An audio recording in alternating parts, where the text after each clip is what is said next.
You're just sitting like a human, dude. You're too old to do anything now. You're not sneaking around much anymore, bud. You hold it down, homie. What's going on, boys? Welcome back to the channel. I hope you guys are doing well. Oh yeah. Garage isn't looking too bad. I need to install this. That's S2000 suspension stuff. Well, not really, kind of, yeah, it's suspension. It's basically factory stuff that's been redone with new bushings, ball joints, things like that. So I'll be able to run more camber and have brand new bushings. I bought it from a buddy. I'll link his Instagram. I got too much stuff. I'll link his Instagram down below. He's building a sick S2000. But hey, if you're new to the channel, smash that subscribe. Tap the subscribe little right there. Got a ton of stuff coming up with basically all the cars. The supercharged S2000, the S54 swapped E36, and what this video is going to be about, the E92. So if you guys are familiar with the channel or have been around for a while, you remember when I bought the E36, had like 230,000 miles on the chassis. It still does, but I had the original S50 in it. And the biggest thing, my biggest complaint with just driving that as is in stock form was the steering rack. The steering rack was awful. It was like driving a semi truck. I mean, it had probably 10 inches of play either direction. I mean, not 10 inches, probably like 5 to 7, but it had a ton of play and it was not fun to drive. Let me show you the equivalent of that in the E92 world. First things first, more importantly, we got to get a cold start. Gosh. Oh man. All right, I absolutely love this car and I cannot wait to build it. Actually, look at this, I got things hanging down. I was actually toying around with the idea of selling the E36 just to like build this thing quicker, because you know, I'm not made of money over here and these car builds are not cheap. But I can't get rid of the E36, man. But anyway, let me show you what today's video is about, and probably a video that's gonna go on for like 2-3 days. So this is my E92 factory shifter, and this is it. This is in neutral. This is just the slop like before you get to any of the gates. Just that right there. Let me put it in first. First, look at this. This is, I mean, this is a slop in neutral. This is first gear. Look how much it still moves. In my S2000, this would be first gear. This might be fifth gear. I mean, this is so much slop. So much. And it just, it is so sloppy. I mean, it's old. It's got, look at this. 174,000 miles. Don't worry about the airbag lights and everything. We got the whole interior ripped apart, so we have a ton of lights. But anyway, what we are going to be doing today is changing this out to the Autosolutions Short Shifter. And if you're not familiar with Autosolutions, I'll drop his link in the description. I'll try to remember to do that. This guy takes short shifters to the next level. Call and have a conversation with Ronald, who runs Autosolutions, and you will quickly find out why I say that. This guy tailor makes your short shifter to whatever you want. I mean, he goes by percentages, like height percentages, throw percentages. This guy he's a very intelligent human being, far more than myself. So I bought one of his short shifters. We talked about what I wanted to do with the car, with the goal with the car, and what I'm going to use it for. And he said, here are the specs I would recommend. And I said, you're smarter than me, I'm going to go with that. So I have it. I'm going to install it. I think it's going to take a little bit longer than most people say, because everything takes me a little longer than most people say. It's my first time doing a shifter in basically, well, no, I've done them in other cars, but it's my first time doing a BMW short shifter, so it'll take me longer.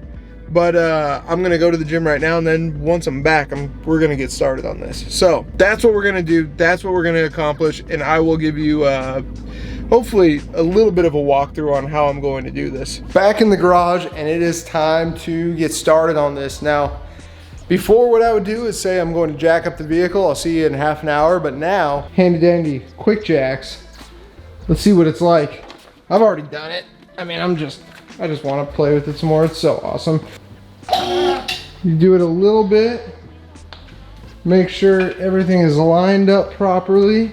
Yep, that should be good. Yep, that looks good.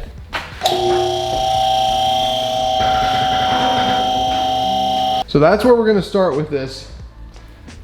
Have it up to the first locking point, and what I'm gonna do now is turn to the inside and remove the shift knob, shift boot, and kind of just get all that prepped and ready. So shouldn't be too hard, shouldn't be video worthy. You know, after thinking about it, I'm gonna do a rear seat delete anyway, so I think what I'm gonna do is just start, I think I'm just gonna remove this entire center console, to be honest, because I'm gonna do e-brake handle and e-brake boot in this install as well. So I might as well just start replacing things, because I do need to fix something in the center console as well. So this is gonna be a little bit more of an install than I bargained for, but might as well get to it since the car's up and I'm taking interior apart. All right, boys, so rear seats are removed. It's a little bit more intrusive than the E36 rear seats, but it's really not too bad. There's a couple of T50 Torques. One you can see right there, and then another one that attaches to the seat via a bracket that you have to remove, and then the seats will separate. Again, not too bad, but I'm going to vacuum this up, and like I said, I'm gonna do a rear seat delete. But honestly, obviously I'd like to clear up that back, or close off that back half, but like, this actually doesn't look bad just as is with it carpeted like that. Anyway, I'm gonna clean this up. All right, boys, so I'm getting started on removing that rear center console. And so far, I haven't done it yet, but so far what you want to do is remove the AC vent right there, and that just pries up, and then the rear piece right there, both those just pry up.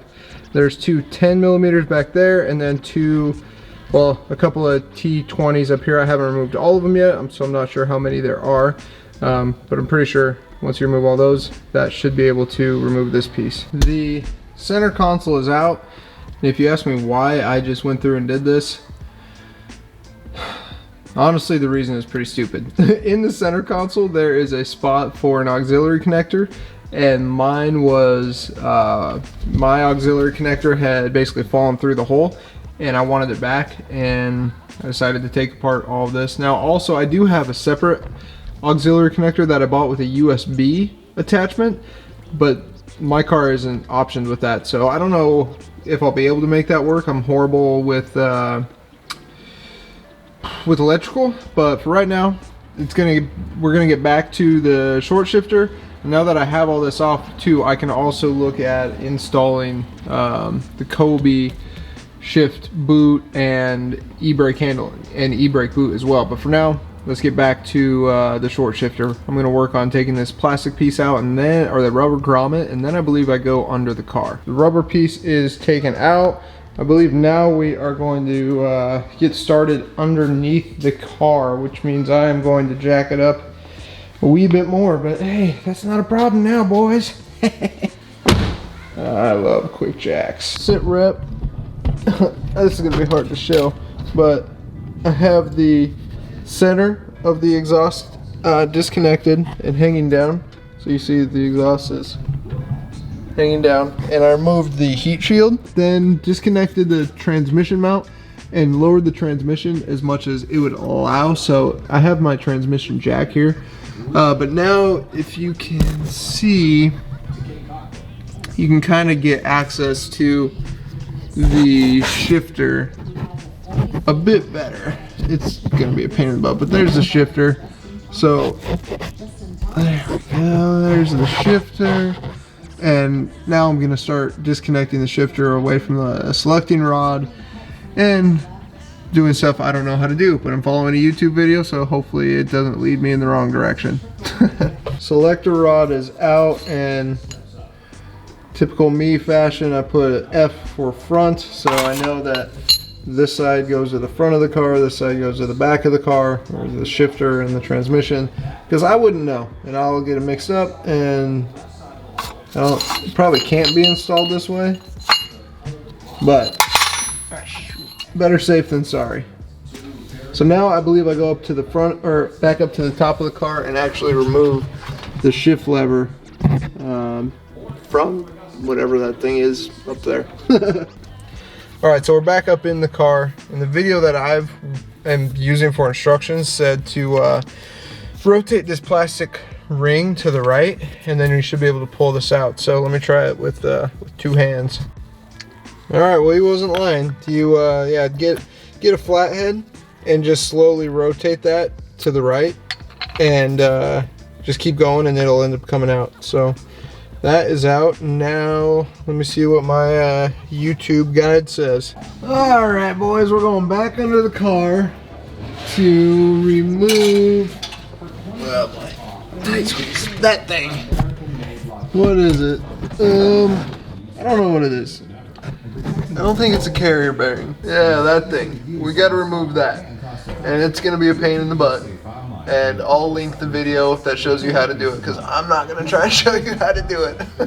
Let's just give a little peek to this guy. Oh, I love that car. So good. Okay. So I got this thing out. I don't even know what it's called, but I got it out. And now, the way I got this out was just wedging a flathead towards the back of this bushing that this slides into, and prying it out. You really don't have enough room to slide this. Well, I'm sure you can make room, but it's just easier to take this whole assembly out. So now what I'm going to do is replace these bushings that I have in my kit, and I went with the upgraded, I think they're like the 90. I went with the stiff bushings because, like I said, this is going to be straight up like race car vibes. So I don't care if it's a little loud or a little noisy, and it translates through the shifter. I want all the feels. So the new bushings are installed with the little retaining brass. I don't even know what they're called. So now what I have to do is disassemble the shifter. So take off these bolts right here, the Allen head bolt, and then I will install it into. All right, boys, I gotta come clean about a few things in this video. Actually, this part right here. So if you see, I just took the Autosolutions shifter out of the packaging. If you look at the selector rod, you'll notice it is going in a like dipped position. It's going down, and that's the way I left it. You do take that I believe it's selector rod. I don't know. You take that piece off to install. But I put it back the exact way. I'm very particular like that because I don't know how things go. So if it comes in the package like that, that's how I'm going to install it. Not saying it's Autosolutions' fault. It is, what I'm about to tell you is clearly my fault. But I put it back the way I found it. So the problem with that, if you notice the dip going down on that selector rod, that hits the flex joint on the drive shaft. And when that happens, you'll see in another clip when I wrap this up, you can't shift because that selector rod is hitting the flex joint. So you can go through first, second, third, fourth, and then fifth and sixth you can't really get into. Now,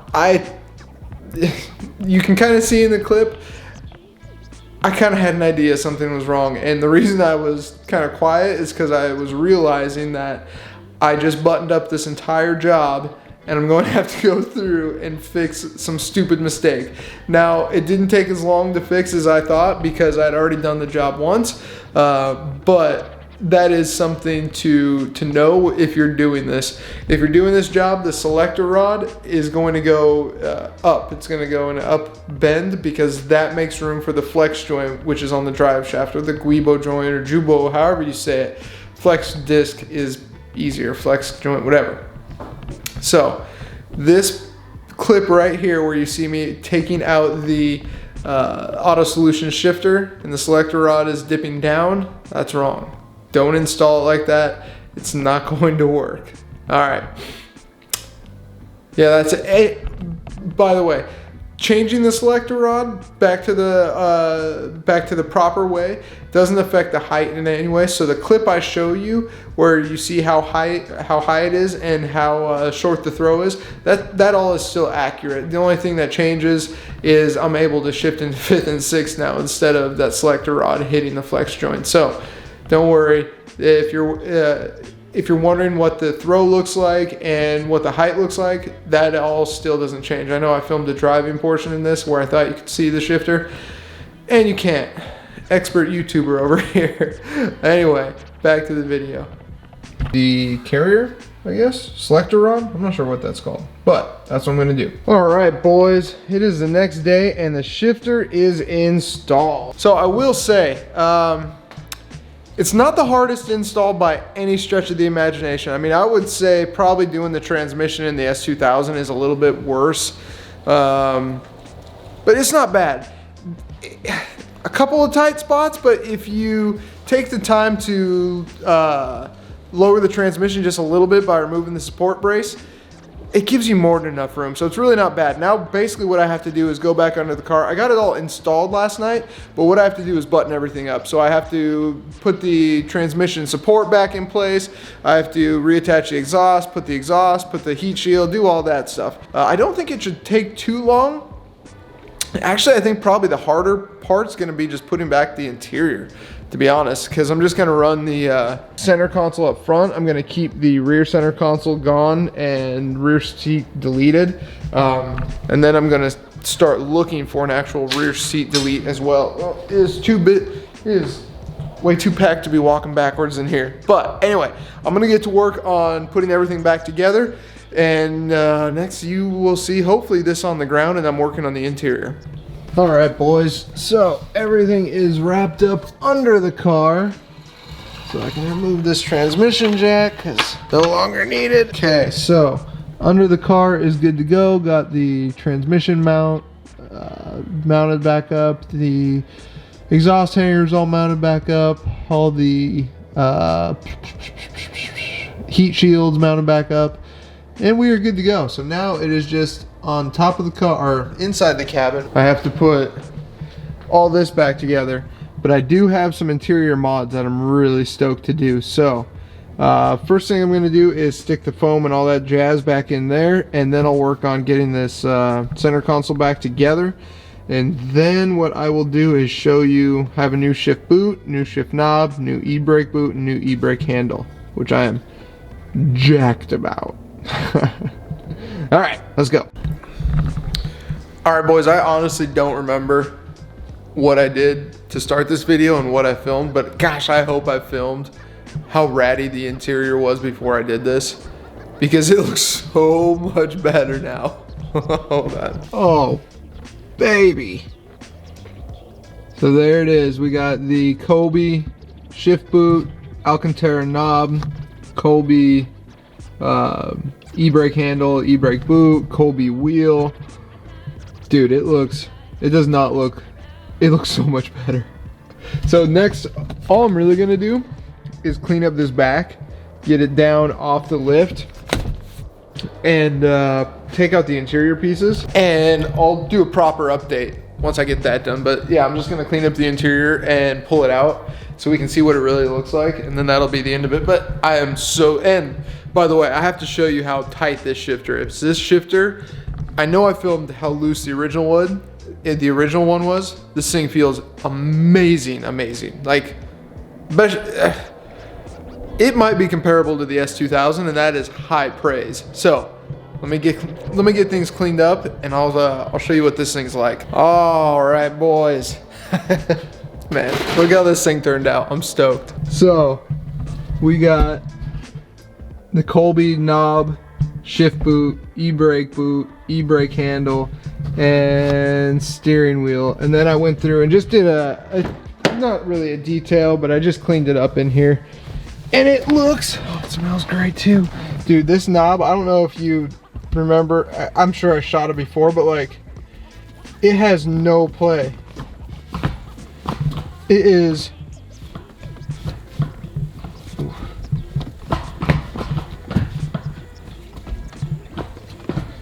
oh, that is tight.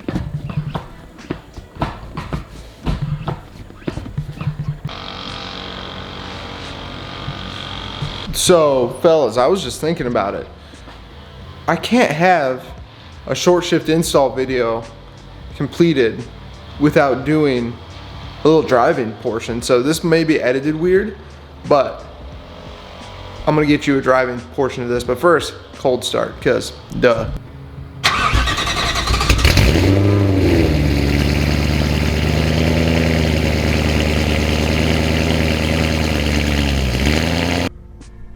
All right, boys. But I mean, look at, there's just no play in this thing whatsoever. I hope you can see it. And the throws are perfect. The height is absolutely perfect. The thing is, I mean, okay, for the OG subscribers that have been here for a long time, you'll remember my E36 when I bought it. It had a stock steering rack in it. And the steering rack was, the steering rack was like, I equate it to like, it was similar to driving an 18-wheeler. Probably not even, it was similar to driving, the closest thing I can recall was my buddy's like 1980 Dodge Cummins 2500, where it had like 6 inches of slop in it. That's how my E36 felt. When I got this EHP rack, it tightened everything up. It made the whole car just feel better. That's what this shifter does for this car. Because the steering's already amazing on this car. The suspension is fantastic now that I have the TCK stuff installed. The shifter was really the last piece of the puzzle for me to make this car feel like an M3, because man, I showed you the first clip. There was, you could move this thing, you can spell out your name in cursive with this thing in first gear with the amount of slop it had. And there supposedly is a whole bunch of cops up here. The connector or selector rod has this little piece that slides into the input shaft, I believe, on the transmission. And there's supposed to be foam in that, and my OEM piece had nothing. There was nothing in there at all. Like, it was sloppy Joe. Anyway, this thing feels amazing. It is totally worth the wait. And it's not that much more expensive. I don't know if it's more expensive at all than other short shifters. So if you're looking for a short shifter for an E92 M3, 100% look at Autosolutions. Ronald, you can call him. He's always available. Call or email. Really good guy. And he'll ask you, what you want, the height you're looking for, what he recommends, just everything. And he's produced a ton of these, so he knows, what kind of specs to look for and what kind of specs will suit you best. And it does take him a little bit of time to build these, because he builds them. They're all made by hand, built to order. So it takes him some time, but good things come to those who wait, bros. So, if you're new to the channel, guys, smash that subscribe. I got a lot of stuff coming up. This is actually going to my buddy who's a BMW tech to get diff bushings done, because you need some specialized tools for that job, which I don't have. So he's going to do diff bushings. Actually, went with ECS diff bushings for this. I'm pretty stoked about that. They're stiffer, but they're supposedly not going to hinder the ride much at all.